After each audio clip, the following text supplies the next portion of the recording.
இந்த விளையாட்டு தமிழ்நாடு அரசு ஏற்று நடத்துச்சா? இல்லை. ஒரு தனியார் நிறுவனம் தமிழக அரசை அணுகி இந்த விளையாட்டை நடத்துவதற்கு 200 கோடி ரூபாய் செலவு பண்ணுறாங்க அப்படின்னு.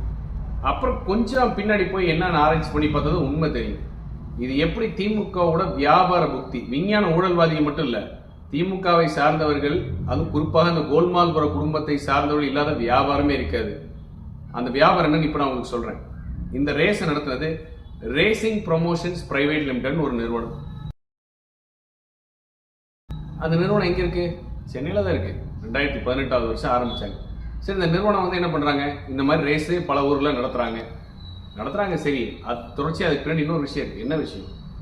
இவர்கள் எப்படி கிரிக்கெட் IPL என்று ஒரு அணி பிரான்ச்சைசிகள், பல பணக்காரர்கள் பிரான்ச்சைசி எடுத்து விளையாடுகிறார்களோ, அதுபோல் இதை ஹைதராபாத் பிளாக் பேர்ட்ஸ் அப்படிங்கிற ஒரு ரேசிங் டீம், இதோட ஓனர் யார் தெரியுமா? நாக சைத்தன்யா. கோவா ஏசஸ் அப்படிங்கிறதோட பிரான்ச்சைசி ஓனர் யார் தெரியுமா? ஜான் அப்ரஹாம். ஸ்பீட் டெமான்ஸ் டெல்லி அப்படின்னு ஒன்று இருக்கு, அதோட ஓனர் அர்ஜுன் கபூர். இப்போ அடுத்து கடைசியாக சேர்ந்துக்கிற லிஸ்ட்ல கொல்கத்தா ராயல் டைகர்ஸ் அப்படிங்கிறதோட உரிமையாளர் யார் தெரியுமா? விளையாட்டு வீரர் கங்குலி. இப்படி பணம் படைத்தவர்கள் மட்டுமே ஈடுபட்டு விளையாடக்கூடிய ஒரு விளையாட்டு.